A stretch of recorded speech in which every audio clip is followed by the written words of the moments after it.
The history of medieval England covers more than 1,000 years of transformation, beginning with the end of Roman rule in 410 AD and concluding with the rise of the Tudor dynasty in 1485 AD.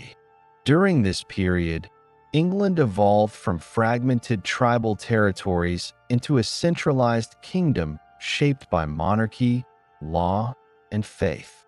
The era witnessed invasions, conquests, reforms, and revolutions that redefined governance, culture, and identity.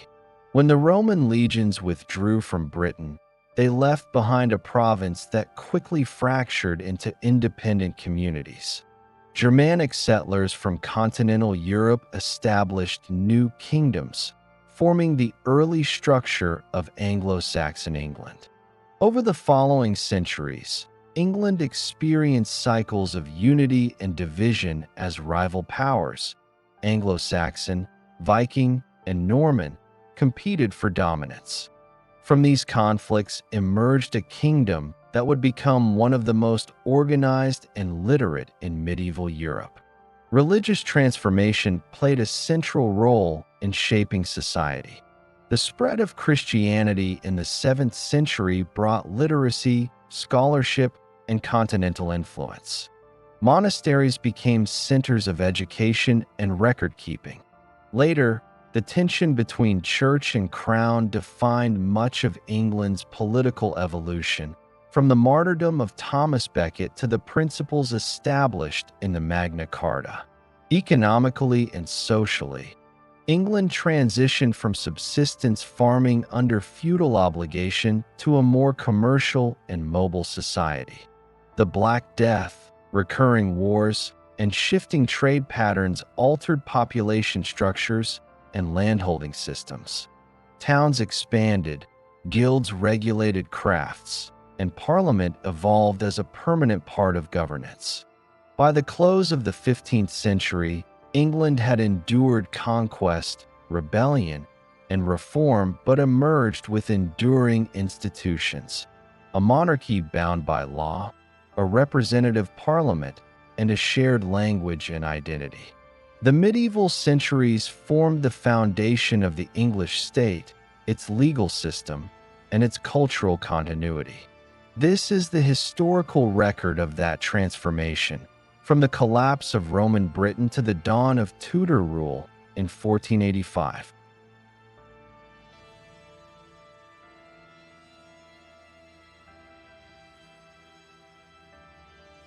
In 410 AD, imperial authority in Britain ended when the Roman government, stretched thin by crises elsewhere, recalled its legions and effectively ceased central administration on the island. The event is conventionally dated to that year because of the imperial rescript to the cities reported in contemporary and near-contemporary writings. Municipal leaders were instructed to look to their own defenses. The withdrawal did not produce a single instant of collapse like a fallen wall. It was the final legal and military rupture in a process already underway for decades. Provincial government, tax collection, and the layered institutions that bound Britain into the Roman state, forts, roads, civic councils, provincial courts, and a currency supply calibrated to imperial needs, all lost their organizing center. The result was a prodigious contraction of long-distance administration and commerce and the transformation of settlement and social organization across the former province. Urban magnates, merchants, and local officials attempted local governance in the immediate aftermath. In some towns, the existing civic structures persisted in attenuated form. In others, municipal life dwindled or became invisible in the archaeological record. Villas and towns that had depended on market networks and official patronage saw building decay, reduced maintenance, and the repurposing of masonry. Roads were no longer repaired to imperial standards, and bridges and drainage systems fell into disuse. The economic geography shifted toward localized production and exchange. Small agrarian settlements, single homesteads, and farmsteads became the dominant visible pattern where previously market towns had been the nodes of circulation. Contemporary literary evidence is sparse but instructive. Gildas, a British cleric writing in the mid-6th century, described political fragmentation and moral decline among the native British elites. His account is polemical and not a straightforward chronicle, but it reflects an age in which metropolitan institutions had ceased to coordinate defense and justice.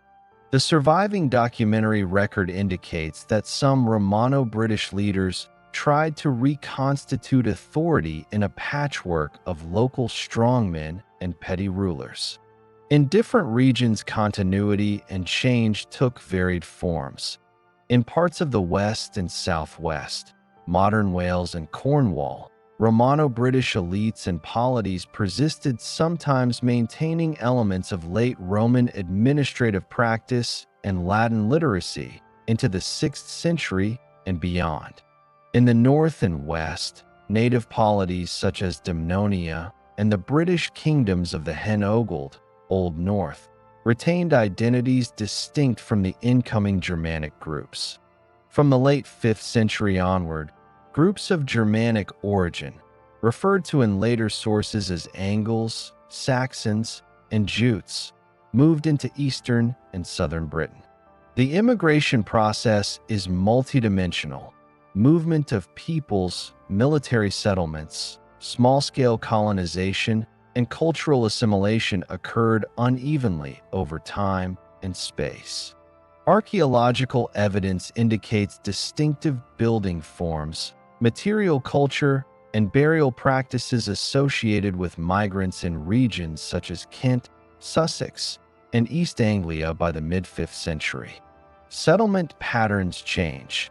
Timber hall houses and sunken featured buildings replace villa architecture in many places. Cemeteries with furnished burials and grave goods appear, and artifact typologies, brooches, weaponry, and pottery shift to forms continuous with continental Germanic material culture. The mechanism of settlement is debated in modern scholarship. Earlier models that imagined a single, overwhelming invasion wave have given way to more complex scenarios, a combination of migration, elite takeover, mercenary settlement, and cultural transformation. Some migrants appear to have been settled as foederati, military settlers granted land for service, while others arrived as small kin-based groups. In numerous places, evidence points to coexistence and cultural interaction between native British and incomers for generations. Material culture mixes, hybrid artifacts occur, and place names and toponymy preserve both Brittonic and Old English elements. In other locales, the archaeological signature shows more abrupt replacement. Language shift provides one clear marker of transformation. Latin, used in administration, the Christian church, and elitist literate contexts, diminished in most public and administrative functions. Over the course of the 5th and 6th centuries, vernacular Germanic dialects developed into Old English varieties. The linguistic change was not instantaneous. Pockets of Latin literacy and British Celtic languages persisted, particularly in regions where Romano-British society survived longer. Christian liturgical and scriptural Latin remained in ecclesiastical contexts, especially where the church retained bishops and clerical networks. The eventual dominance of Old English across most of eastern and southern Britain by the early 7th century, however, marks a profound socio-cultural realignment. Political geography in this period is marked by the gradual emergence of multiple, regionally distinct polities. The term heptarchy, a later historiographical shorthand for 7 principal Anglo-Saxon kingdoms, simplifies a more complex reality, but it is useful for mapping the primary polities that had crystallized by around 600 AD: Northumbria, Mercia, East Anglia, Kent, Essex, Sussex, and Wessex. The formation of these kingdoms involved the consolidation of smaller communities under dominant leadership, dynastic politics, and competition for territory and resources. Kingship in these polities combined military leadership, legal authority, and religious patronage. Kings issued law codes, minted coinage in certain areas, and sponsored churches and monasteries, institutions that provided ideological and administrative backbone to emerging state structures. Christianity, which had been present in Roman Britain in varying measures, re-entered the Anglo-Saxon polities in the late 6th and early 7th centuries as a mission movement from the continent and from Ireland. Augustine's mission, sent by Pope Gregory in 597 AD and establishing a base at Canterbury under the protection of Ethelbert of Kent, became a focal point for conversion in southeastern England. Christianization was a protracted process involving elite conversion, the establishment of episcopal sees, the foundation of monasteries, and the production of written texts. In the north, Christian institutions with roots in Irish monasticism and Pictish and Brittonic Christianity predated Augustine's mission. Lindisfarne and Iona were centers of learning producing scriptoria and insular art. Bede's ecclesiastical history, completed in 731 AD, drew on this ecclesiastical network to narrate a history that would shape later perceptions of the period. Economy and material life shifted markedly. The monetary economy of late Roman Britain contracted. Coin hoards and minting decreased outside areas tied to continued links with the continent. Localized systems of taxation, rents, and obligations replaced imperial tax machinery. Agricultural production reoriented toward subsistence and local surplus rather than imperial provisioning. The archaeological record shows the decline of large-scale villa agriculture in many regions, though continuity in some productive estates is evident. Craft specialization continued at smaller scales. Metalworking, textile production, and salt manufacture survived where local demand supported them. Trade persisted along coastal and continental routes, but at reduced intensity. Pendant exchange and gift economies mediated political relationships between elites. Defense and warfare adapted to the new political map. Roman legionary fortifications were adapted or abandoned. Some forts were reused as local strongholds. Others were quarried for stone. In the absence of large professional armies, military obligations were tied to kin groups and retinues supporting warbands. Evidence of fortified settlements and earthworks increases in the 6th century, reflecting the need for localized protection and control of resources.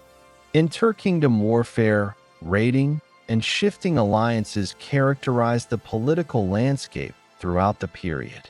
Demography and social structure also changed. Urban populations contracted dramatically. Towns that had supported thousands under Roman administration often shrank to small nucleated settlements or disappeared in the material record. Rural populations dispersed into smaller holdings and hamlets. Although nucleation reappeared in some regions where fortified settlements developed. Social stratification persisted. Elites owning land and commanding military resources controlled surplus and legal authority. Under them, free peasants, dependents, and slaves formed the bulk of the population. Kinship and personal loyalty underpinned obligations and property transmission, shaping the legal and economic arrangements that law codes later articulated. By approximately 600 AD, the outlines of early medieval England were in place. Distinct Anglo-Saxon kingdoms exercised kingship over defined territories. Christian institutions provided a literate elite culture. Old English dialects predominated across most of the East and South, and patterns of settlement and economy reflected a post-Roman rural order. The transition from Roman province to a patchwork of successor kingdoms was neither uniform nor total. Vestiges of Roman infrastructure and Romano-British identity survived in multiple regions, and the period should be read as a gradual regionally variegated change rather than a single rupture. By 600 AD, the landscape of post-Roman Britain had consolidated into a mosaic of kingdoms that would define early medieval England. The most powerful of these were Northumbria in the north, Mercia in the Midlands, and Wessex in the south, with smaller realms such as East Anglia, Kent, Essex, and Sussex surrounding them. Power shifted constantly through warfare, dynastic marriages, and alliances. Over the next 2 centuries, these kingdoms developed political institutions, legal systems, and religious structures that laid the foundations of the English state. In the early 7th century, Ethelbert of Kent emerged as one of the most prominent rulers in southern England. His kingdom's position near the Frankish coast allowed Kent to maintain economic and diplomatic ties with Merovingian Gaul. Ethelbert issued the first known Anglo-Saxon law code, written in Old English. The code demonstrated a structured society governed by compensations and fines rather than unregulated vengeance. Kent's connection to the continent also facilitated the re-establishment of Christianity in Anglo-Saxon England. Pope Gregory the Great's mission, led by Augustine in 597 AD, landed in Kent and was received by Ethelbert, whose Frankish wife, Bertha, was already Christian. Augustine's establishment of the See of Canterbury created the nucleus of an organized English church. Christianization proceeded unevenly across the kingdoms. In the north, the process was driven not from Canterbury but through Irish monastic networks. The monastery of Iona, founded by Columba off the western coast of Scotland, sent missionaries to Northumbria. In 627 AD, King Edwin of Northumbria converted to Christianity, influenced by his Kentish wife and Bishop Paulinus. After Edwin's death, pagan resurgence followed, but by mid-century, Christianity re-established itself under King Oswald and later King Oswiu. The Synod of Whitby in 664 AD, convened by Oswiu, resolved disputes between the Roman and Irish practices of Christianity, particularly over the calculation of Easter and clerical tonsure.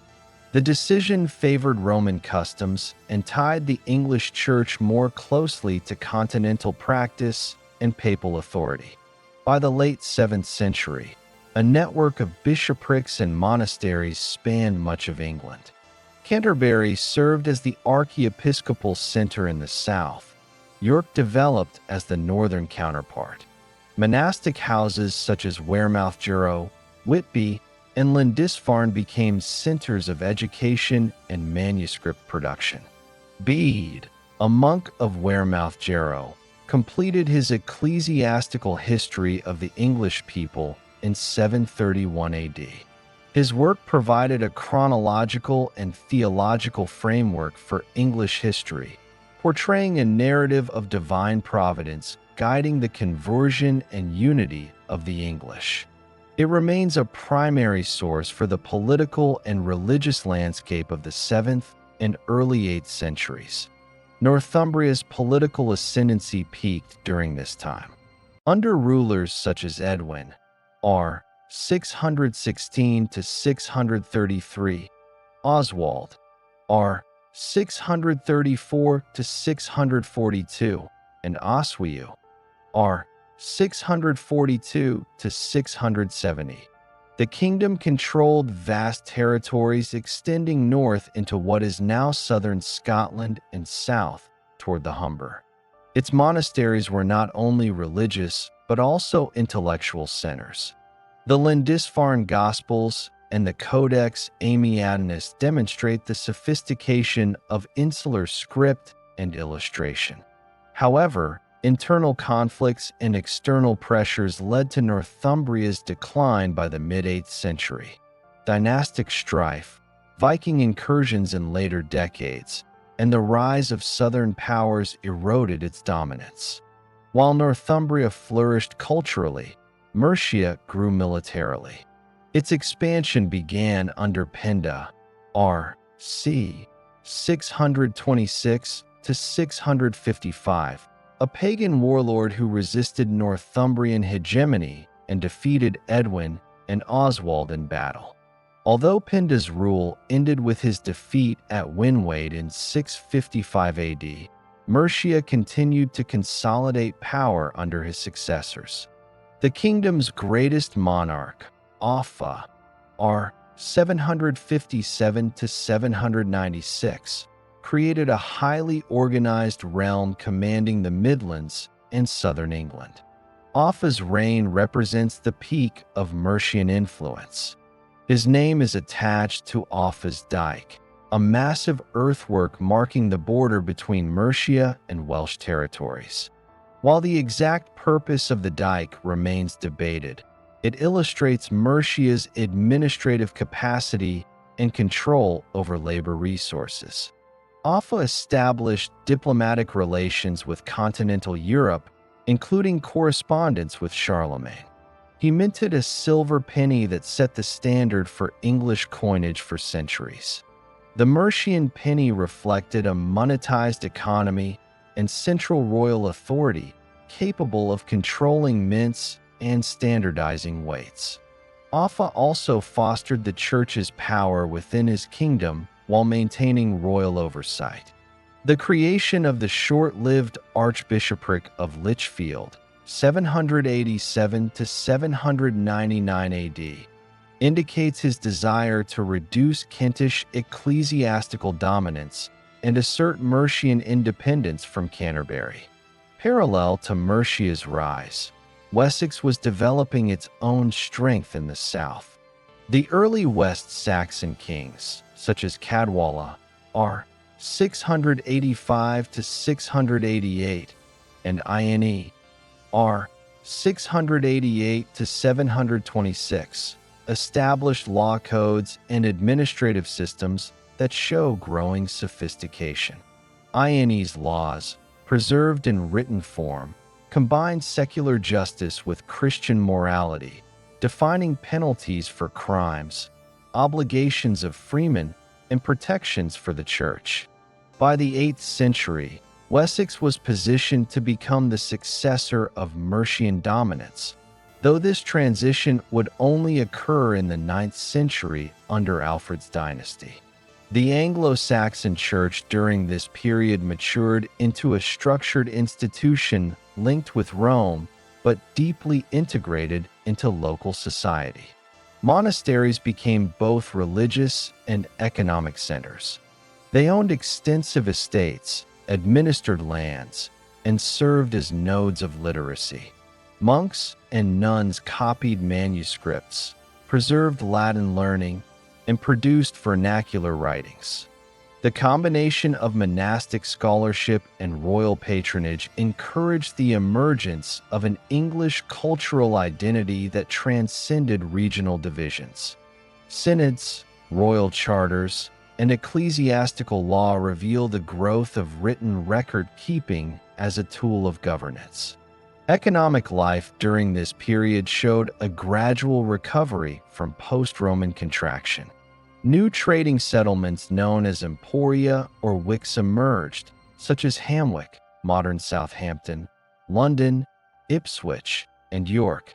These were centers of exchange linking England with Scandinavia, the Frankish realm, and the Low Countries. Excavations show production of textiles, metalwork, and glassware, and the circulation of imported goods like wine, cornstones, and ceramics. Coinage became common again, indicating expanding markets and increasing royal oversight of trade. The integration of economic and ecclesiastical networks gave kings access to resources for defense and diplomacy. Social hierarchy was becoming more defined.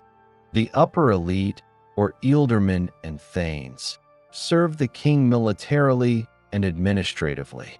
Beneath them, free peasants, known as ceorls, farmed their own holdings but owed service and dues.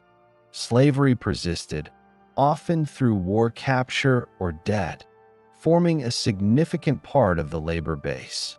Law codes and charters document the complexity of property rights and social obligations that governed early medieval life. Culturally, this period produced distinct Anglo-Saxon artistic and literary forms. The insular art style blended Celtic, Germanic, and Mediterranean elements. Manuscripts, metalwork, and carved stone crosses from this era display intricate interlace, designs, and geometric symmetry. The Old English language continued to develop, and oral poetry reflected themes of kinship, warfare, and faith. Works like Beowulf originated in this cultural milieu, blending heroic legend with Christian moral interpretation.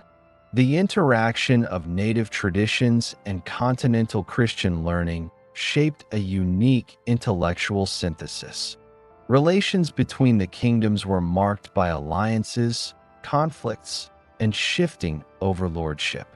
The concept of Bretwalda, an overlord recognized among multiple kings, appears in later sources to describe rulers who exercised hegemony over their peers. Ethelbert of Kent, Edwin and Oswald of Northumbria, and later Otho of Mercia were all regarded as such. Though not an official title, the concept reflects attempts toward political unity long before the English monarchy was centralized. By the end of the 8th century, signs of strain appeared in the established order. Viking raiders struck the monastery of Lindisfarne in 793 AD, marking a turning point. The attack demonstrated both the wealth accumulated by the church and the vulnerability of coastal regions. Raids intensified in the following decades, undermining the stability of kingdoms that had flourished for generations. Trade routes, monasteries, and towns faced repeated disruption.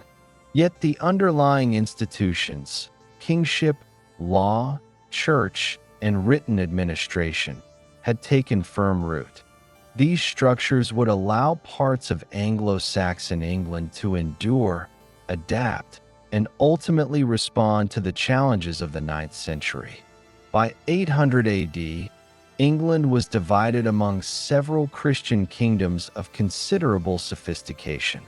Royal courts issued laws, mints produced standardized currency, and monasteries served as the centers of literacy and art. Despite regional rivalries, a shared language, faith, and administrative tradition were forming. The next 2 centuries would test the resilience of this early English civilization against the most transformative force of the early Middle Ages, the Viking Age. By the opening of the 9th century, Anglo-Saxon England had developed stable political structures, literate clergy, and functioning economies. Yet the peace that defined much of the previous 2 centuries began to collapse with the arrival of Scandinavian raiders. The first major recorded attack occurred in 793 AD, when Norsemen sacked the monastery of Lindisfarne on the Northumbrian coast. The assault was not only a physical blow, but also a psychological shock to Christian England, as Lindisfarne had been one of the most significant centers of learning and faith. The following years saw similar raids on Jarrow, Iona, and coastal settlements across England, Scotland, and Ireland. These early raids were fast, opportunistic strikes by small bands seeking plunder, slaves, and tribute. By the mid-9th century, the pattern changed. Scandinavian activity shifted from seasonal raiding to large-scale invasion and settlement. In 865 AD, a coalition known in later English sources as the Great Heathen Army landed in East Anglia. Composed of Danes and Norwegians, it was led by figures remembered in saga tradition, such as Ivar the Boneless, Halfdan, and Ubba, sons of the legendary Ragnar Lothbrok. Unlike earlier raiders, they came not merely for loot, but to seize land and establish permanent control. They quickly overran East Anglia, forcing its king to submit and providing themselves with horses and supplies for further campaigns. In 867 AD, the Great Army captured York, Eoforwic, the capital of Northumbria, and killed both rival kings, Osbert and Aella. York, already a significant trading center, became a strategic base for the Danes. The following years saw a systematic conquest of English kingdoms. Mercia was subdued, and its ruler, Burgred, was driven into exile by 874 AD. The remaining Anglo-Saxon power, Wessex, became the main target. Wessex, under King Aethelred I, 865 to 871, and his younger brother Alfred, faced relentless attacks. After Ethelred's death, Alfred ascended to the throne in 871 AD, inheriting a kingdom on the brink of collapse. Alfred's early years were dominated by struggle. He fought a series of defensive campaigns, at times forced into retreat. In 878 AD, after a surprise winter attack by the Danes, Alfred fled to the marshes of Athelney in Somerset, where he reorganized resistance. Later that year, he gathered local forces and defeated the Danish leader Guthrum at the Battle of Edington. This decisive engagement forced Guthrum to accept the terms of peace, leading to the Treaty of Wedmore. Under the agreement, Guthrum converted to Christianity, taking the name Athelstan, and withdrew his forces to East Anglia. The treaty established a formal boundary between Wessex-controlled territory in the south and west and the Danelaw, the Danish-controlled regions of the north and east. The creation of the Danelaw marked a new political landscape in England. The Danelaw encompassed roughly one-third of the country, including Northumbria, East Anglia, and parts of Mercia. Within this zone, Scandinavian laws, customs, and language influenced local governance. Towns such as York, Lincoln, Derby, Leicester, and Nottingham became centers of Norse settlement. Archaeological evidence reveals the introduction of new agricultural practices, trading connections to Scandinavia, and hybrid cultural identities. Old English and Old Norse languages coexisted, producing place names ending in by, Thorpe, and Thwaite, still visible across northern and eastern England. Alfred's reign after 878 AD focused on defense, administration, and learning. He recognized that the Viking threat required a permanent reorganization of the kingdom's military and infrastructure. He constructed a network of buzz, fortified towns spaced strategically to provide defense and local administration. Each was manned by local levies and connected by roads for rapid troop movement. Surviving documents known as the Burghall Heidage list over 30 such fortifications. This system provided both protection and a foundation for urban revival. Alfred also restructured the army and navy. He implemented a rota system, ensuring that one part of his army was always active while another tended to their farms. He ordered the building of new ships larger than Viking longships, though their design was still experimental. These initiatives marked the beginning of a permanent English navy.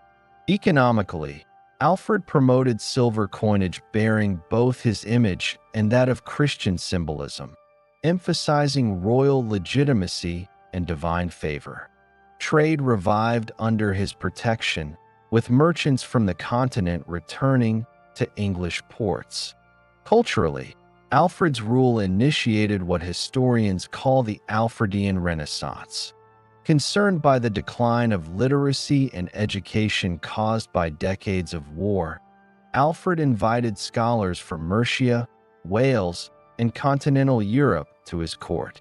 He sponsored translations of key Latin works into Old English, including Gregory's Pastoral Care, Boethius' Consolation of Philosophy, and Bede's Ecclesiastical History. These translations aim to make learning accessible to the clergy and nobility in their native tongue. The Anglo-Saxon Chronicle, a year-by-year record of events, was also initiated under Alfred's direction. It remains one of the most important historical sources for early medieval England. After Alfred died in 899 AD, his successors continued his consolidation efforts. His son, Edward the Elder, r. 899 to 924, and daughter Ethelflaed, Lady of the Mercians, expanded Wessex's influence northward. They recaptured fortified towns from the Danes, incorporating them into a unified English realm. The system, legal reforms, and religious revival that Alfred began provided the institutional foundation for these later successes.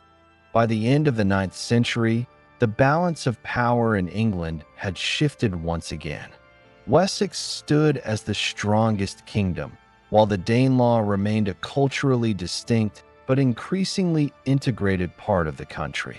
The Viking presence had lasting economic and social effects. Scandinavian settlers introduced new forms of governance and trade. Urban centers within the Danelaw, such as York, developed vibrant markets connecting England to the North Sea economy. Coin hoards discovered across the region show extensive circulation of both English and Scandinavian currency. Norse craftsmanship influenced metalwork and jewelry design, while trade brought in amber, walrus ivory, and silver from the Baltic world. These interactions created a fusion of material culture visible in archaeological finds from towns like Lincoln and York. Religion adapted to the new reality. While early Viking incursions had targeted monasteries for plunder, many settlers eventually accepted Christianity. The church in Wessex and Mercia sent missionaries into Danelaw territories, and by the early 10th century, many Norse leaders adopted the faith formally. This process helped integrate the settlers into the wider Christian world, though local traditions persisted. Churches and monastic sites rebuilt after the devastation of the 9th century served as both religious and administrative hubs. Linguistically, the blending of Old Norse and Old English left permanent marks. Every day, English vocabulary absorbed Scandinavian terms related to farming, law, and daily life. Words like sky, law, husband, and window entered common use. In areas of dense settlement, especially Yorkshire and Lincolnshire, the influence was profound. Legal distinctions also evolved. The Danelaw used a system of local assemblies called a thing or wapentake, paralleling the Anglo-Saxon hundred courts. This integration of legal traditions illustrated a pragmatic coexistence between conquerors and natives. The Viking invasions also reshaped the concept of kingship in England. The need for centralized defense, taxation, and administration strengthened royal authority. Alfred's reforms created a model of governance that extended beyond his own kingdom. Kingship became tied to the protection of both church and people, a sacred duty supported by law and literacy. The use of written charters, standardized coinage, and recorded oaths reflected an increasingly bureaucratic state. Militarily, the experience of near destruction followed by recovery transformed English strategic thought. The system encouraged local self-defense while remaining part of a larger coordinated structure. Local militias, drawn from free men, became an established institution, ensuring that England could mobilize quickly against external threats. This defensive network proved critical in the reconquests of the 10th century. By the close of the 9th century, England was divided yet evolving. The Danelaw and Wessex represented two cultural and political spheres, one rooted in Scandinavian traditions, the other in reformed Anglo-Saxon governance. Despite their differences, they shared trade routes, intermarriage, and growing diplomatic engagement. The Viking invasions had destroyed the old order, but also accelerated state formation.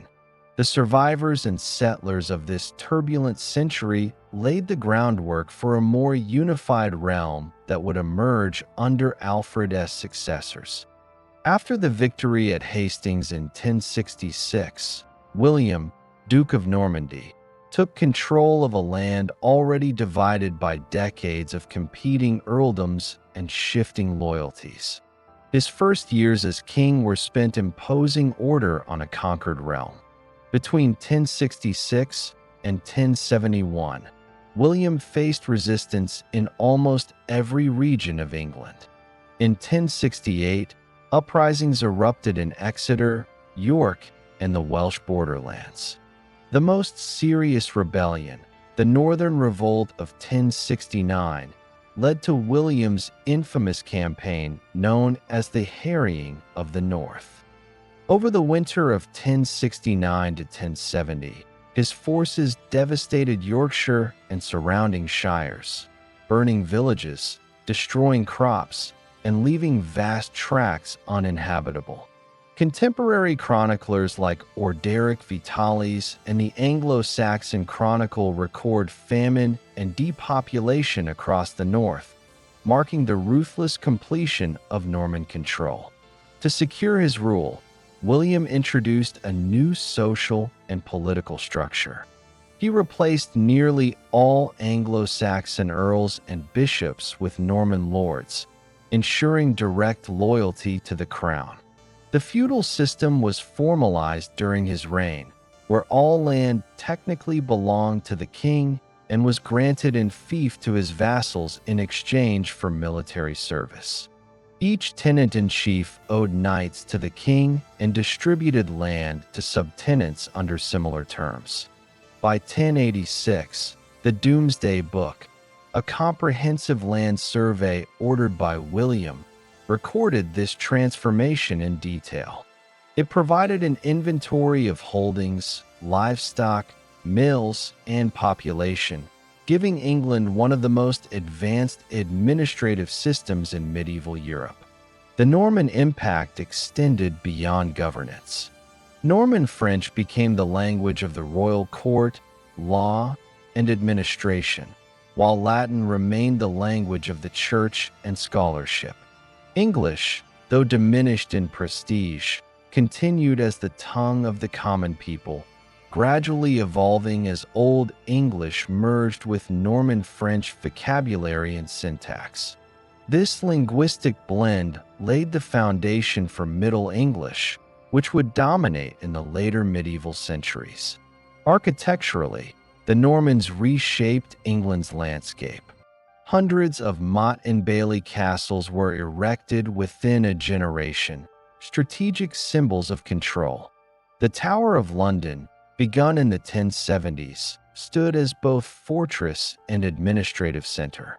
Norman cathedrals in Durham, Winchester, and Canterbury replaced earlier wooden churches with monumental Romanesque stone structures, characterized by rounded arches, thick walls, and massive towers.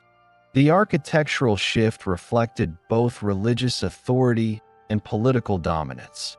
In ecclesiastical matters, William maintained close ties to the papacy but asserted control over the English church. He appointed Lanfranc, a scholar from Bec Abbey, as Archbishop of Canterbury in 1070. Under Lanfranc's reforms, English dioceses were reorganized, clerical discipline enforced, and ecclesiastical courts established to handle spiritual matters separate from royal courts. The church became a pillar of Norman governance, reinforcing legitimacy through divine sanction. After William died in 1087, his lands were divided. Normandy passed to his eldest son, Robert Curthose, and England to his second son, William Rufus. This division sowed tension between the brothers. William Rufus, r. 1087 to 1100, faced periodic rebellions from Norman barons loyal to Robert, but through political skill and force, he retained his throne.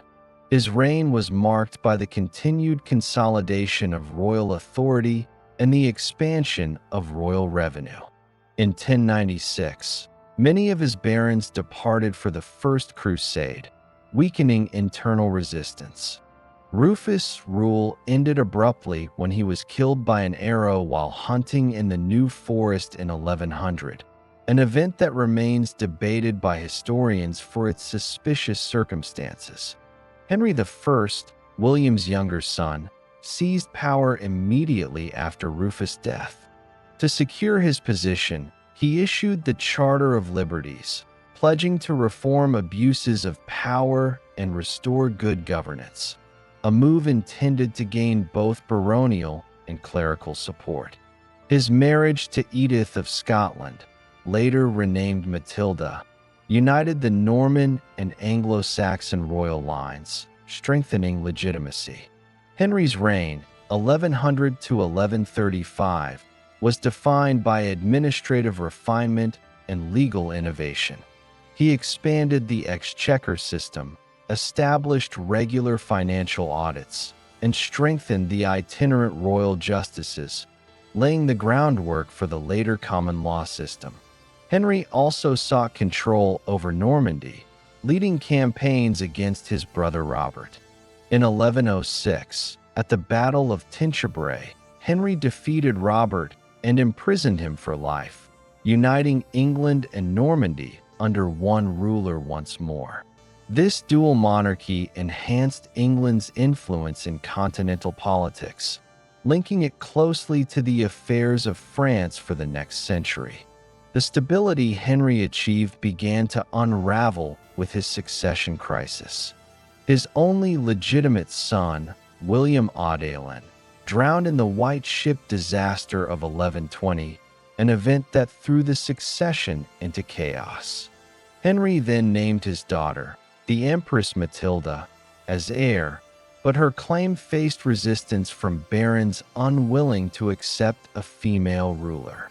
When Henry died in 1135, his nephew Stephen of Blois seized the throne, beginning nearly 2 decades of civil war known as the Anarchy, 1135 to 1153.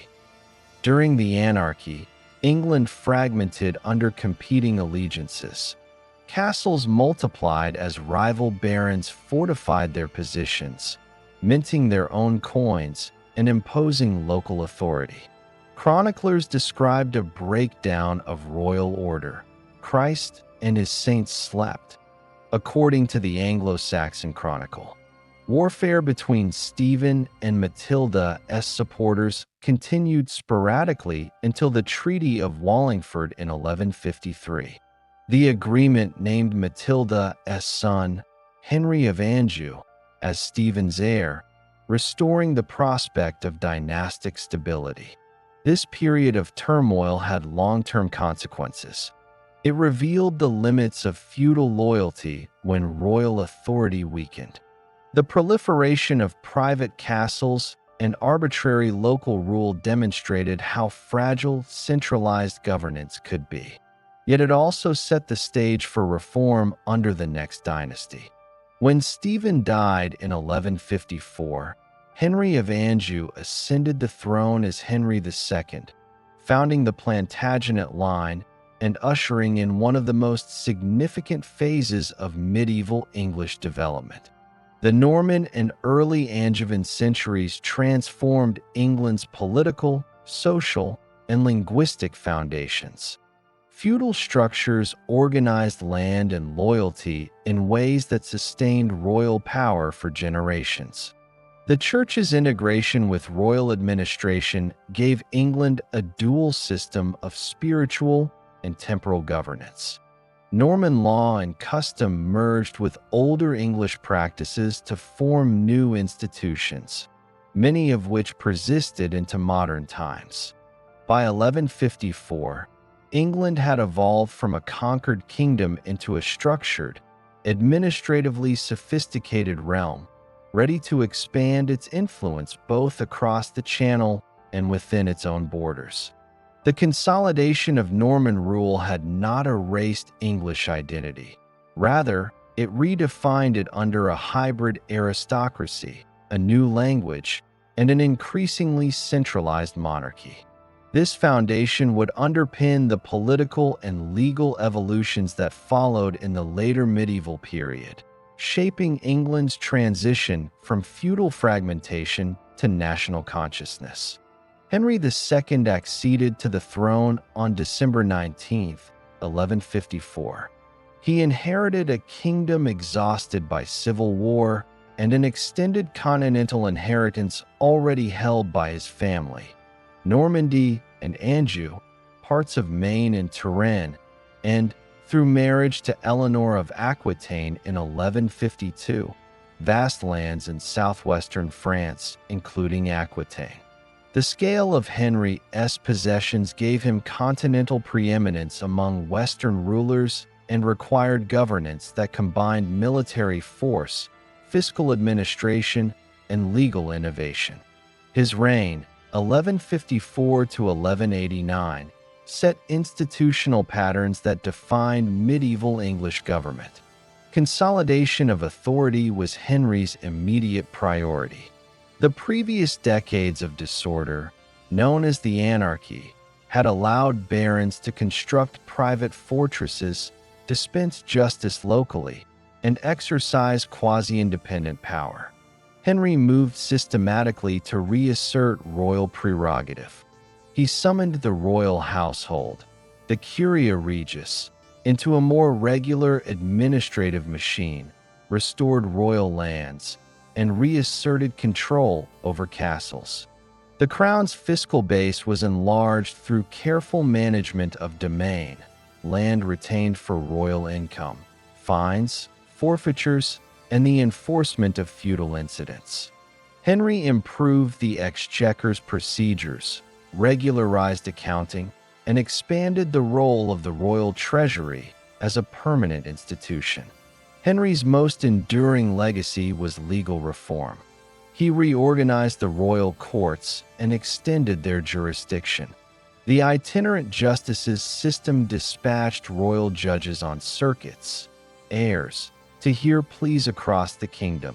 Their visitations created uniformity in the administration of law. Two complementary devices restructured common legal business, the writ and the assize. Royal writs, issued from the chancery, became the standard instrument to invoke royal justice. Assizes, notably the Assize of Clarendon, 1166, and the Assize of Northampton, 1176, reformed criminal procedure and property dispute mechanisms. The Assize of Clarendon established procedures to detect and prosecute felonies, mandated the use of local juries of presentment to report suspected offenders, and curtailed trial by ordeal in some contexts by creating alternative procedures. These measures promoted a move from private vengeance to centralized adjudication and laid the groundwork for what later became known as common law, a body of royal jurisprudence recorded in plea rolls and gradually applied across the realm. The expansion of royal justice under Henry had practical effects. Subjects increasingly sought the king's courts for redress, and the crown's writ became the route to legal remedy. This juridical centralization also reinforced fiscal authority. Fines and amercements flowed to the exchequer, royal writs carried fees, and the management of pleas strengthened the administrative apparatus. The growth of recorded law and standardized procedures promoted predictability in property rights, commercial dealings, and dispute resolution, conditions important for economic activity and urban growth. Henry's continental entanglements shaped English politics. His control of Normandy and Anjou brought him into regular conflict and occasional alliance with the Capetian kings of France. Feudal obligations complicated these relationships. As Duke and Count, Henry was technically a vassal to the French king for his French territories while ruling as sovereign in England. These overlapping statuses produced diplomatic friction and episodic warfare, shaping policy throughout the Angevin period. The most prominent rupture between crown and church occurred in the conflict with Thomas Becket. Henry appointed Thomas Becket as Archbishop of Canterbury in 1162, expecting Becket to cooperate with royal attempts to define the relationship between secular and ecclesiastical jurisdiction. The two men soon clashed. Henry sought to assert royal authority over clerical exemptions and to curb the church's separate legal sphere. The Constitutions of Clarendon, 1164, codified royal claims, restrictions on appeals to Rome, limitations on clerical immunities, and procedures for trying clerics accused of secular crimes before royal courts. Becket resisted. He argued for the church's traditional liberties and for the clergy's trial by ecclesiastical courts. Their dispute escalated to Becket's self-imposed exile from 1164 to 1170 and culminated in his murder in Canterbury Cathedral on December 29, 1170 by 4 knights who interpreted the king's frustration as a command. The murder created a crisis of legitimacy for Henry. Becket's martyrdom produced wide popular veneration. The archbishop was canonized in 1173, and Henry responded by making public penance and accepting constraints on immediate royal action against ecclesiastical independence. The conflict exposed limits to royal authority over the church, but did not reverse Henry's broader program of administrative reform. Henry's reign was also marked by family and succession tensions. His marriage to Eleanor produced 5 sons: William, Henry, Richard, Geoffrey, and John, and a daughter. Eleanor's daughters from a previous marriage added further dynastic complexity. From 1173 to 1174, Henry faced a large-scale rebellion led by his sons, supported by dissatisfied barons and by King Louis VII of France. The Revolt of 1173 to 1174, sought to partition Henry's lands among his sons. Henry suppressed the uprising through military force, diplomatic settlements, and imprisonment of the rebelling actors. The conflict revealed how feudal obligations could destabilize even a powerful monarchy and how dynastic politics intersected with continental rivalries. Henry's continental policy included engagements in Scotland. In 1174, he defeated William the Lion at Alnwick and imposed the Treaty of Falaise, rendering the Scottish king subordinate to English overlordship until 1189, when Henry accepted a payment to release Scotland from this obligation. These maneuvers demonstrate Henry's intention to secure borders and to translate military success into binding legal and diplomatic arrangements. Henry's later years saw a growing estrangement with his sons, especially Richard and John, and his marriage to Eleanor ended in estrangement when she supported their sons' rebellions. The dynastic instability culminated with Henry's death on July 6, 1189. He was succeeded by his son Richard I. Richard I's reign, 1189 to 1199, was dominated by the Third Crusade, 1189 to 1192, and by the demands of continental warfare. A warrior king, Richard left England soon after his coronation to join the crusading effort. English governance during his absence relied heavily on ministers and on the financial machinery that Henry II had strengthened. Richard funded his crusade through a mix of scutage, taxation, and exactions on Jews and other royal prerogatives. The campaign achieved notable military successes at Acre, 1189 to 1191, and at the Battle of Arsuf, September 7, 1191, but it failed to secure the recovery of Jerusalem. Richard negotiated terms with Saladin before returning to Europe. His return was delayed by capture in late 1192 while traveling through Central Europe. He was held for ransom and released in 1194 after a payment of 150,000 marks secured by heavy taxation and seizures across his dominions. Richard's absences and his focus on continental and crusading glory weakened direct royal oversight in England. But administrative systems, financial exactions, royal writs, and itinerant justices functioned sufficiently to maintain order and revenue. John, Richard's younger brother, had long been a problematic figure. During Richard's capture and during his absences, John sought to increase his influence in England.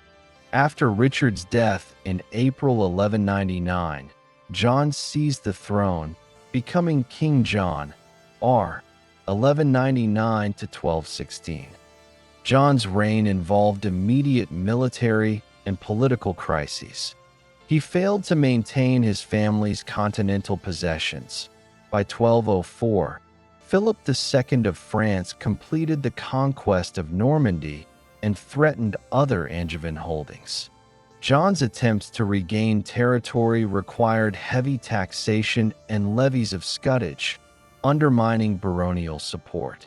His fiscal methods, frequent fines, arbitrary reliefs, and increases in feudal incidents, created widespread resentment among the magnates.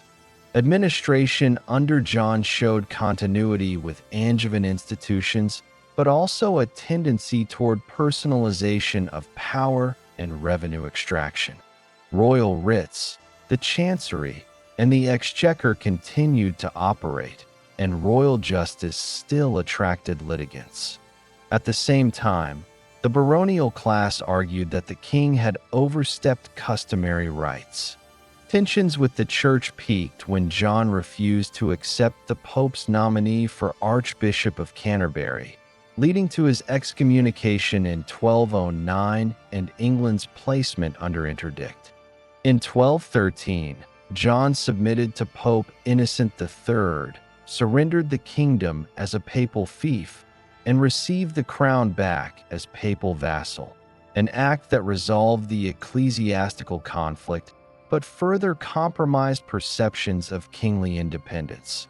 Military defeat and baronial disaffection converged in 1214 to 1215. John's failure to recover Normandy and the decisive French victory at Bouvines, July 27, 1214, weakened his position. Rebellious barons, joined by some clergy and urban leaders, forced a confrontation. On June 15, 1215, at Runnymede, John sealed the Magna Carta, a charter that limited certain arbitrary royal powers. Magna Carta addressed feudal grievances, restrictions on scutage, standardized reliefs, protections for widows' inheritances, and established principles that would later be interpreted as due process. It affirmed that the king could not deprive a free man of liberty or property except by lawful judgment of his peers and by the law of the land. It guaranteed liberties to the church, towns, and barons, and created a council of 25 barons to monitor royal compliance.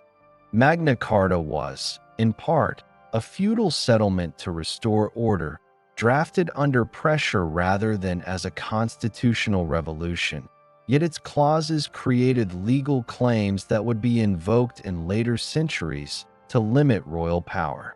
John's acceptance of the charter did not end conflict. Civil war followed as John sought to annul the agreement, and the rebel barons invited Prince Louis of France to claim the English crown.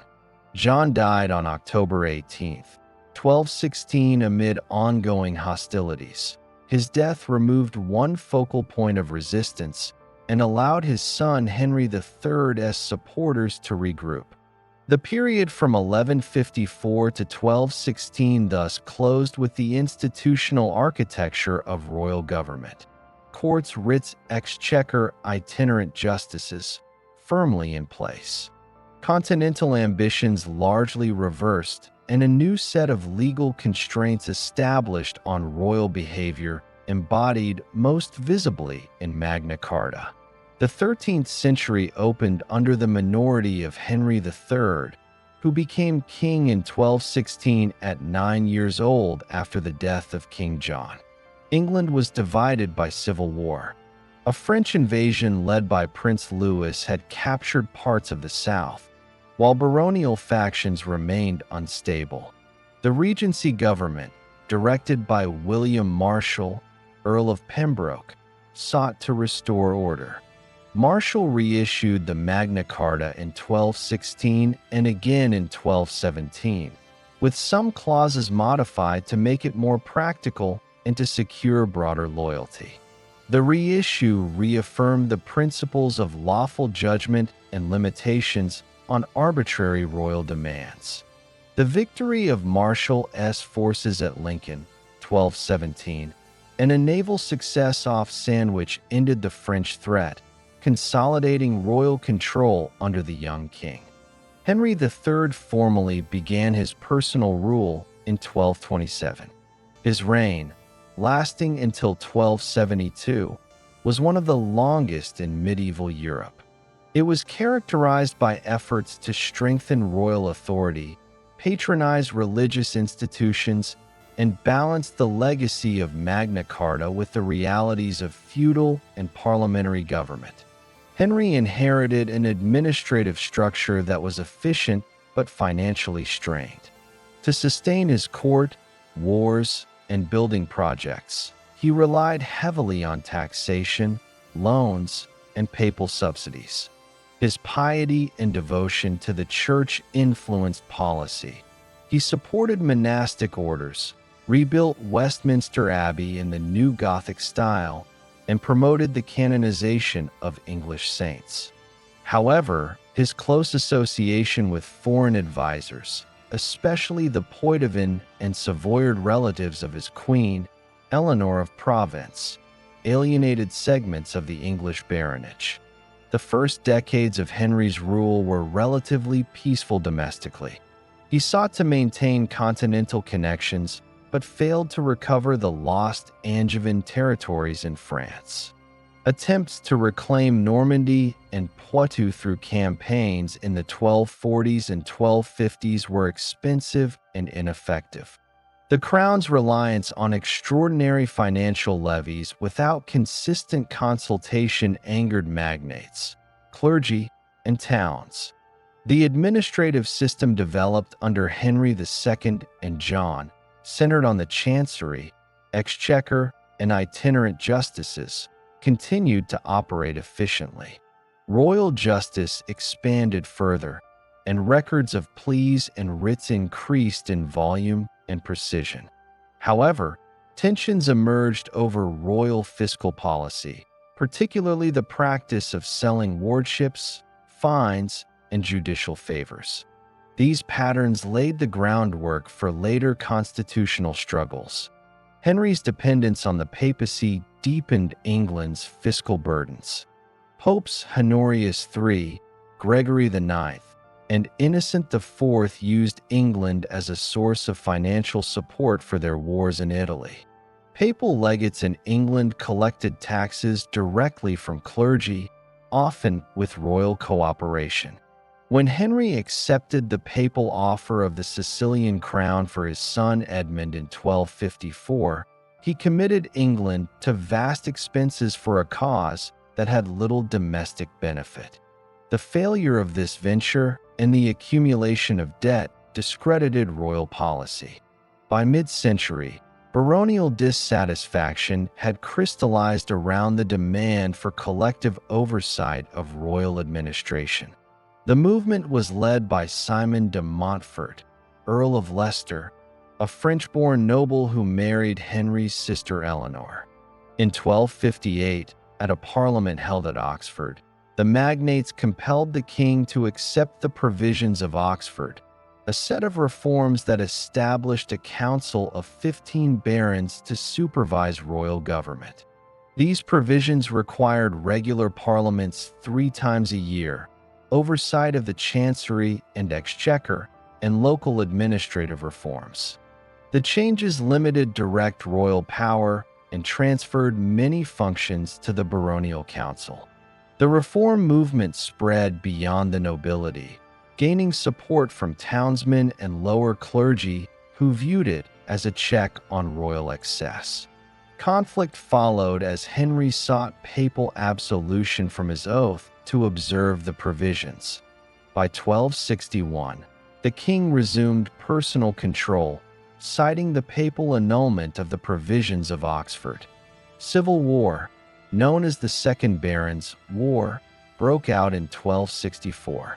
De Montfort's forces defeated the royal army at Lewes, May 14, 1264, capturing Henry and his son, Prince Edward. For a year, de Montfort ruled in the king's name. In January 1265, he summoned a parliament that included not only nobles and clergy, but also 2 knights from each shire and representatives from major boroughs. This assembly extended political representation beyond the feudal hierarchy, creating a precedent for the later House of Commons. De Montfort's government emphasized consultation and accountability, but depended on military control. His regime ended when Prince Edward escaped captivity and defeated de Montfort at the Battle of Evesham, August 4, 1265, where de Montfort was killed. The aftermath saw a return to royal authority, but the precedent of representative parliamentary participation endured.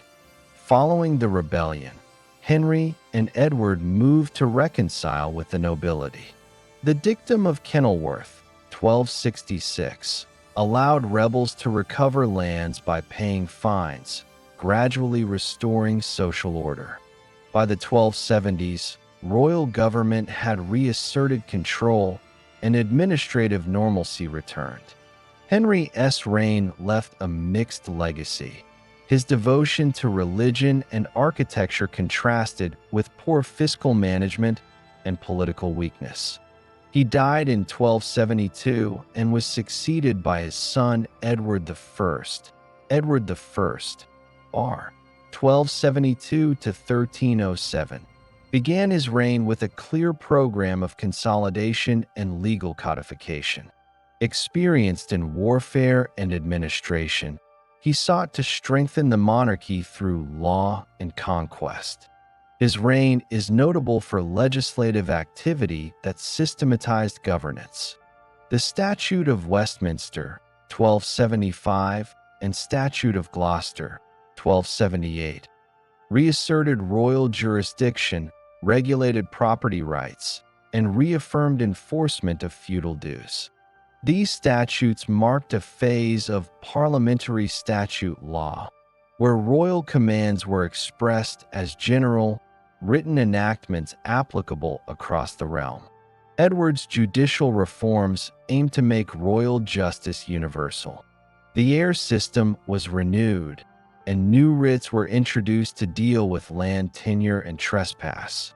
The Statute of Mortmain, 1279, restricted transfer of land to the church without royal consent, preserving the crown's feudal revenues. The Statute of Westminster II, 1285, introduced legal mechanisms such as the donus conditionalibus, which entrenched the hereditary principle in landholding by preventing alienation of entailed estates.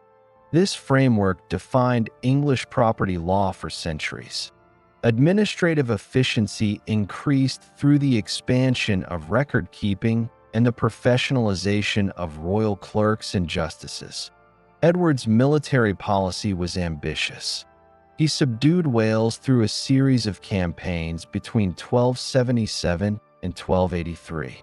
Following the death of Llywelyn ap Griffith in 1282 and the execution of his brother Dafydd in 1283, Wales was annexed. The Statute of Rhuddlan, 1284, formalized English governance there, dividing the territory into counties under English law. Edward constructed a network of castles, Conwy, Carnarvon, Harlech, Beaumaris, to secure control. These conquests completed centuries of expansion westward, integrating Wales into the English administrative system. Relations with Scotland were more complex. When the Scottish King Alexander III died in 1286 and his heir, Margaret the Maid of Norway, died in 1290, Edward was asked to arbitrate between rival claimants. He chose John Balliol but asserted overlordship over Scotland, demanding homage. Resistance grew, and in 1296 Edward invaded, deposed Balliol, and carried the Stone of Scone to Westminster.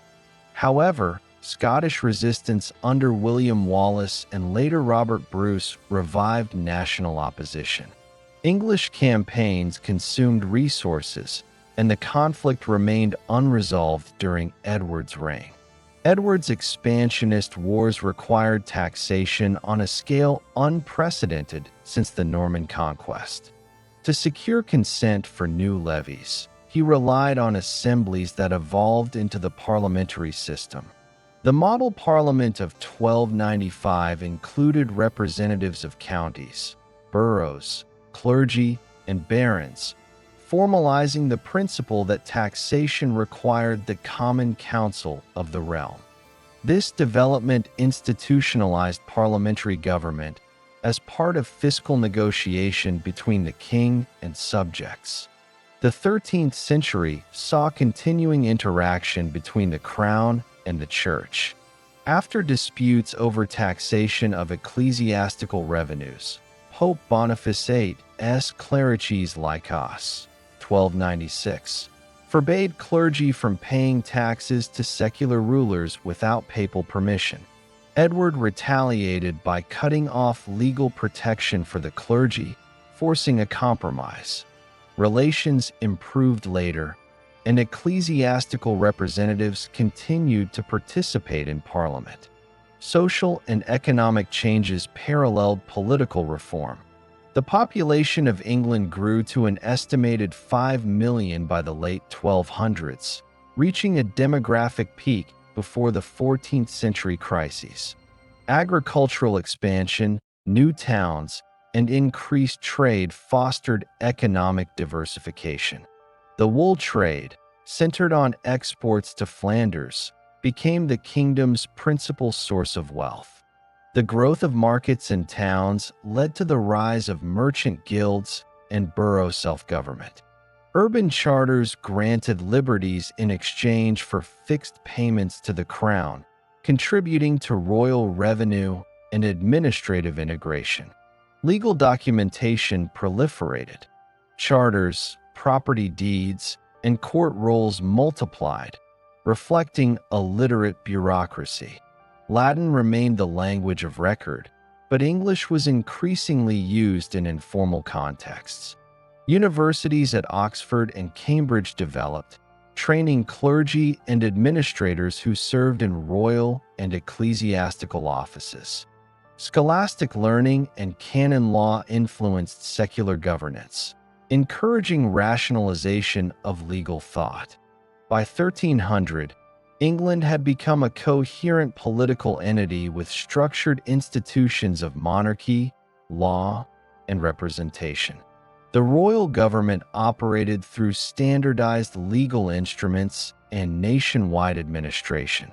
The principle of consultation, embodied in Parliament, had emerged as an accepted mechanism for taxation and legislation. Feudal structures persisted, but a legal framework increasingly defined relationships between subjects and the crown. The century closed with England integrated territorially, governed by statute and custom, and engaged in sustained military activity that would shape its 14th century trajectory. The mid-14th century marked a decisive transformation in the structure of English society. In 1348, the Black Death arrived through southern ports, carried by ships trading from continental Europe. Within months, the disease spread rapidly across England, killing an estimated 1/3 to 1/2 of the population by 1350. Villages were depopulated, entire fields left unploughed, and labor shortages reached unprecedented levels. The traditional feudal hierarchy, dependent on a large peasantry bound to manorial labor, began to erode as surviving workers demanded higher wages and greater freedom. The Statute of Laborers, issued in 1351 under Edward III, attempted to freeze wages at pre-plague levels and restrict labor mobility. Enforcement failed. The scarcity of labor gave peasants new bargaining power, setting in motion long-term social changes that undermined the manorial system. During this period, Edward III continued England's long military engagement with France, inaugurating the Hundred Years' War in 1337. His claim to the French throne through his mother, Isabella, daughter of Philip IV of France, provided the official justification. Yet, the underlying cause was the struggle for dominance over French territories long claimed by the English crown, especially the Duchy of Aquitaine. Early English victories at Crécy in 1346 and Poitiers in 1356 demonstrated the superiority of disciplined longbowmen over mounted French knights. These victories brought short-term territorial gains and prestige, but the campaigns drained England's treasury and diverted attention from domestic instability. Capturing the French king, John II, at Poitiers in 1356 gave Edward a temporary advantage, but the Treaty of Bretigny in 1360 only delayed further conflict. The burden of taxation and military service fell heavily on the peasantry and townspeople. Discontent simmered beneath the surface as Parliament repeatedly granted subsidies for war. In 1377, Edward III died, leaving the throne to his 10-year-old grandson, Richard II. The young king's early reign was dominated by court factions and growing resentment toward fiscal mismanagement. The introduction of the poll tax in 1377, levied per head rather than by property, intensified rural anger. The third and most burdensome poll tax, imposed in 1381, sparked the peasants' revolt.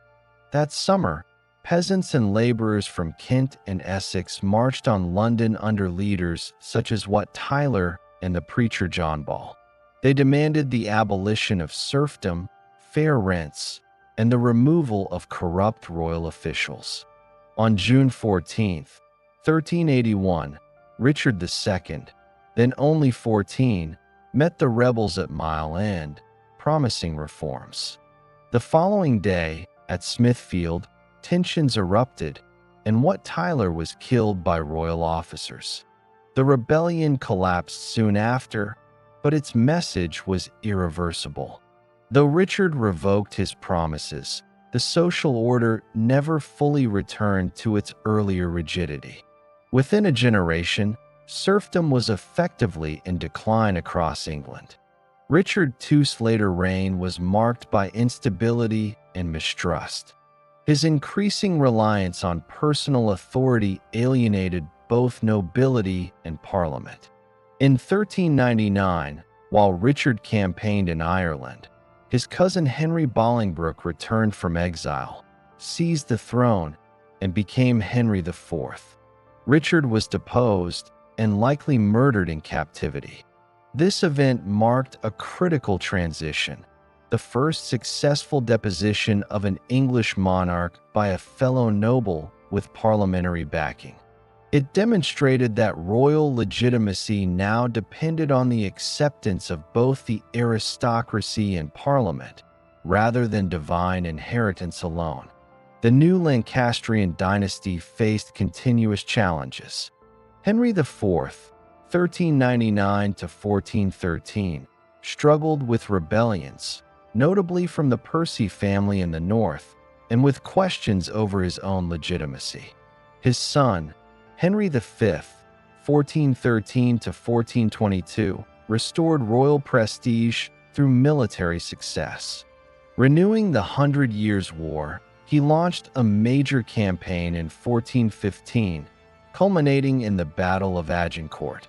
Despite being outnumbered, the disciplined English archers and muddy terrain gave them victory over French forces. Henry's subsequent campaigns captured large parts of northern France, and the Treaty of Troyes, 1420, recognized him as heir to the French throne and regent of France. He married Catherine of Valois, daughter of Charles VI of France, solidifying his claim. Henry V's sudden death in 1422 at the age of 35 left his infant son, Henry VI, to inherit both thrones. The fragile dual monarchy quickly unraveled. French resistance, galvanized by Joan of Arc in the 1420s, gradually reclaimed lost territory. By 1453, the English had lost all French possessions except Calais.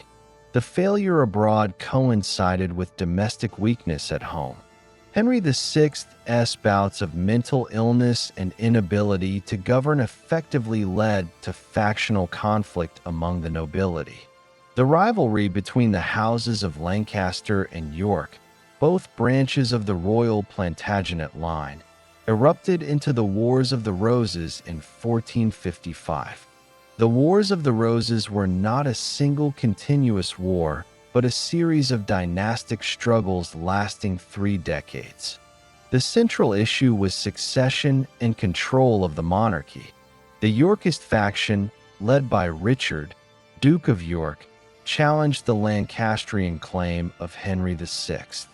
Early conflicts, such as the First Battle of St. Albans, 1455, and the Battle of Towton, 1461, demonstrated the volatility of shifting alliances.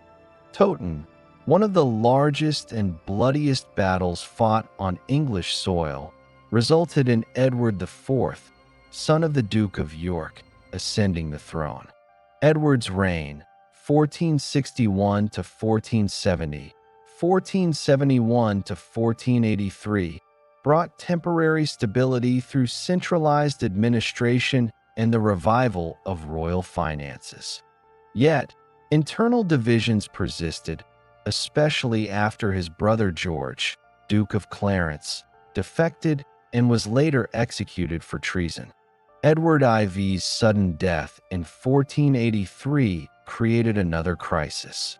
His young son, Edward V, was placed under the protection of his uncle, Richard, Duke of Gloucester. Within months, Richard declared the boy illegitimate, assumed the throne as Richard III, and confined Edward and his brother in the Tower of London, where they disappeared. The legitimacy of Richard's rule was questioned from the start. Discontented Yorkists joined forces with the Lancastrian exile Henry Tudor, who claimed descent from John of Gaunt, the son of Edward III. In 1485, Henry Tudor landed in Wales and marched inland, gathering support. On August 22, 1485, his forces met Richard III's army at Bosworth Field. Richard was killed in battle, the last English king to die on the field, and Henry was crowned as Henry VII. His accession ended the Wars of the Roses and began the Tudor dynasty. To consolidate power, Henry married Elizabeth of York, uniting the rival houses symbolically through the Tudor rose, a fusion of the red and white emblems of Lancaster and York. This act brought a fragile but lasting political stability to England.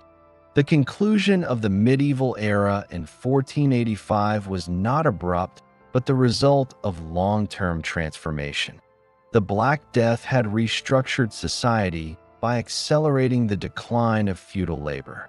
The Peasants' Revolt revealed emerging social consciousness among commoners. The rise of Parliament during the late 14th and 15th centuries established a precedent for shared governance. The Hundred Years' War and the Wars of the Roses weakened feudal nobility, concentrating power in the monarchy and central administration. By the accession of Henry VII, England stood on the threshold of a new age characterized by stronger royal authority, economic diversification, and the first stirrings of Renaissance influence. Culturally, the late medieval period witnessed the expansion of vernacular English literature, reflecting the gradual decline of French as the language of the elite. Geoffrey Chaucer's Canterbury Tales, written in the late 1300s, illustrated both the diversity of English society and the richness of its evolving language. In religion, the church remained powerful, but dissenting voices grew louder. The teachings of John Wycliffe and the Lollards in the late 14th century called for reforms, translation of the Bible into English, and criticism of clerical corruption. Though suppressed, these movements foreshadowed later religious challenges in the 16th century. By 1485, England had undergone fundamental change. The medieval world, with its feudal hierarchies, local loyalties, and church-dominated order, gave way to a more centralized, literate, and administratively complex state. The end of the medieval era did not erase the past, but built upon its structures. The monarchy that emerged under the Tudors was the product of centuries of warfare, social evolution, and political adaptation that defined England from the fall of Rome to the dawn of modernity.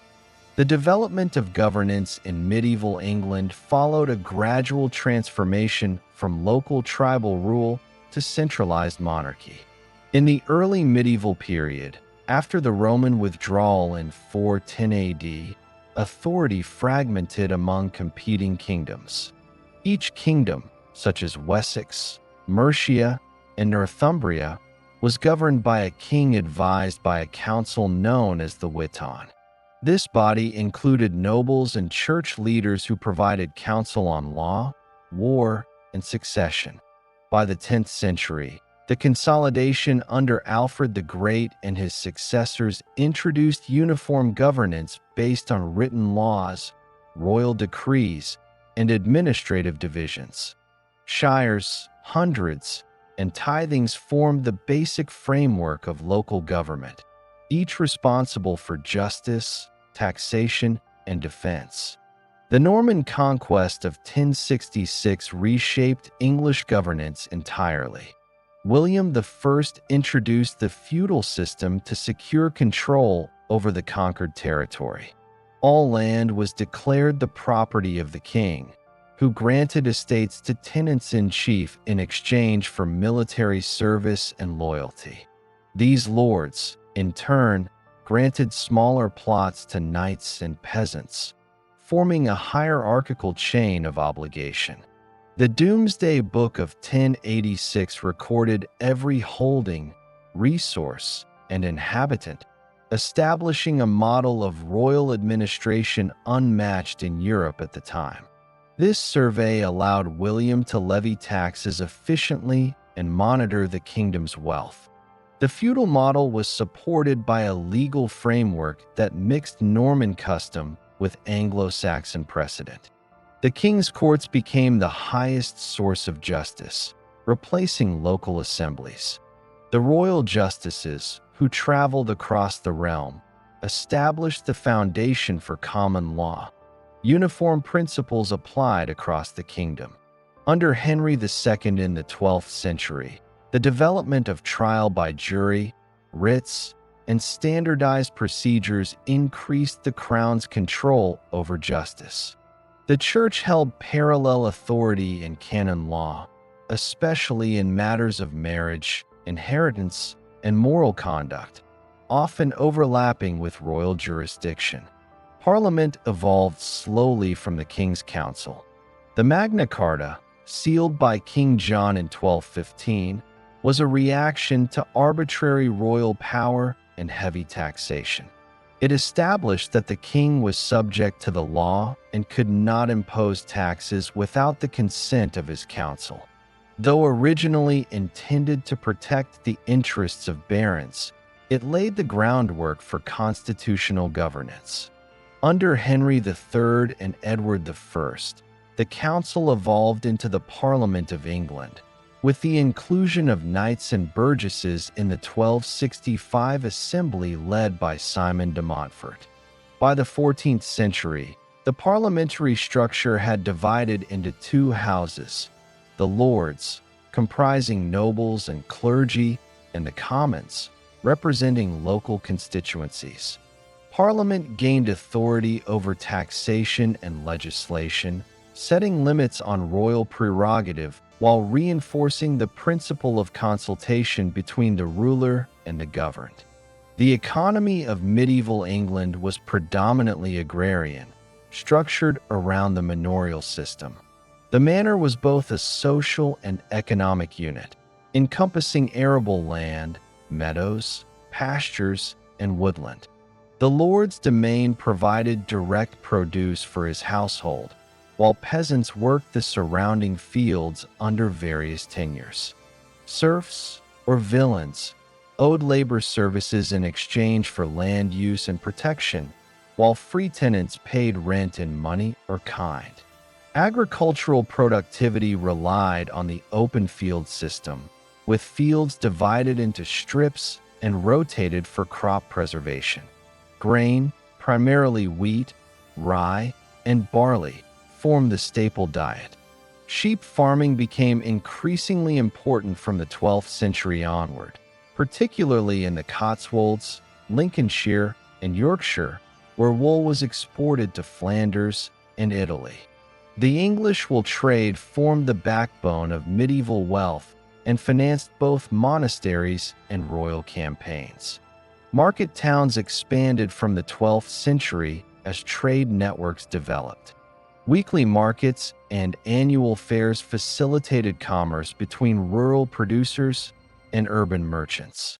Guilds emerged to regulate trade, set quality standards, and maintain monopolies within towns. London, York, Bristol, and Norwich became commercial centers, attracting craftsmen, goldsmiths, weavers, and traders. Coinage reform under Henry II stabilized the monetary system, ensuring confidence in trade. Ports such as Southampton and Boston served as conduits for wool exports and wine imports. The Hanseatic League, a network of northern European trading cities, maintained trading posts in England, particularly in London's Steelyard district. The Black Death in the mid-14th century transformed the economy. The drastic population decline reduced demand for food but created labor shortages, leading to wage increases. The manorial economy, dependent on bound labor, faltered as peasants sought freedom and moved to towns.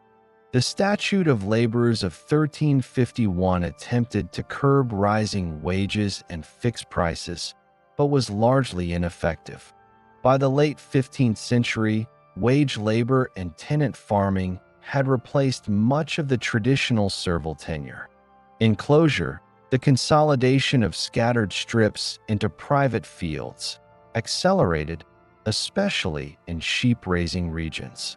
This shift marked the transition toward a more market-oriented rural economy. Medieval society was rigidly hierarchical. The king stood at the top, followed by nobles, knights, clergy, and peasants. The aristocracy controlled most of the land and held judicial and military authority.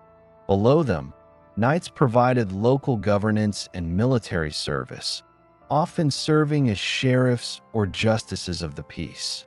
The clergy occupied a distinct and influential position, with monasteries serving as centers of learning, charity, and land management. Monastic orders such as the Benedictines, Cistercians, and Augustinians accumulated vast estates and shaped rural life through agricultural innovation. The peasantry formed the majority of the population.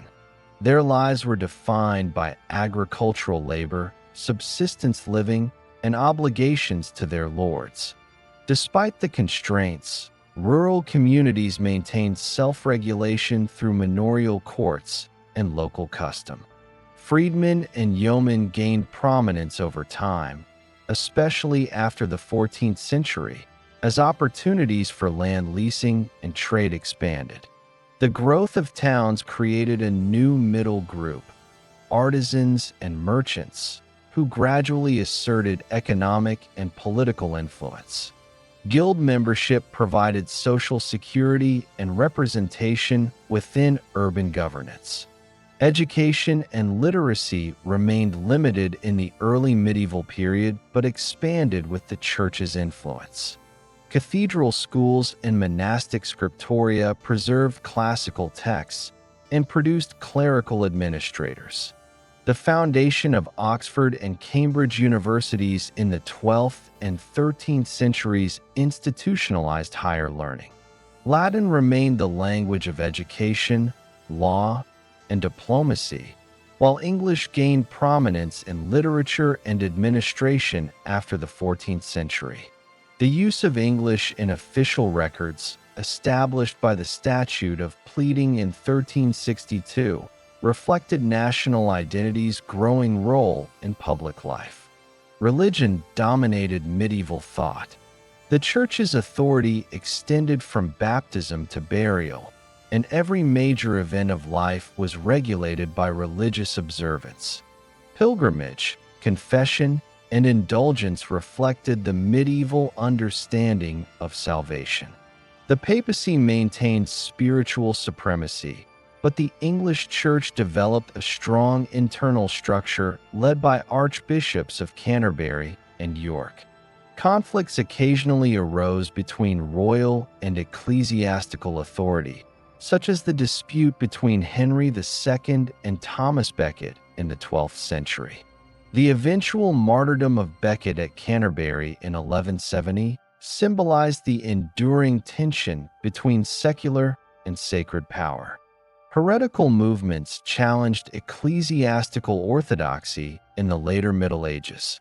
The teachings of John Wycliffe in the late 14th century questioned papal authority and advocated for vernacular scripture. His followers, known as Lollards, spread reformist ideas among laypeople despite suppression. This intellectual dissent anticipated the religious transformations that would follow in later centuries. Architecture reflected the organization of medieval society. Romanesque design in the 11th and 12th centuries emphasized solidity and function, visible in castles, churches, and cathedrals. The introduction of Gothic architecture in the 13th century, characterized by pointed arches and stained glass, demonstrated both wealth and devotion. Cathedrals such as Canterbury, Salisbury, and York Minster embodied the unity of art, religion, and community effort. Castles evolved from wooden motte and bailey structures to stone fortresses like the Tower of London and Dover Castle, serving as administrative centers and symbols of feudal control. Law and order developed through layered systems of justice. The king's peace extended across the realm, and breaches of it were punished through royal courts. The hue and cry system required communities to pursue criminals, while tithings ensured mutual accountability. The sheriff represented the king's authority within the shire, collecting taxes and enforcing decisions. Over time, the establishment of justices of the peace under Edward III professionalized local governance, blending feudal authority with bureaucratic oversight. By the late 15th century, England's social and economic structure bore little resemblance to the one that had existed in 1066. The monarchy had become more centralized, parliament more institutionalized, and the economy more commercial. The rise of towns and a literate class fostered new channels of communication and administration. Warfare, plague, and rebellion had all weakened the old feudal order, but they had also laid the foundation for a modern state capable of centralized taxation, record-keeping, and national defense. The end of medieval England in 1485 did not erase these developments, but marked their culmination. Governance had evolved from a tribal assembly to a structured monarchy constrained by law. The economy had shifted from manorial dependency to market participation.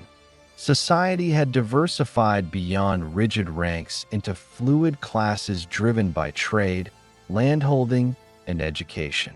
The institutional framework built between 410 and 1485, feudalism, common law, parliament, and the church, would persist as the foundation of English governance and identity for centuries.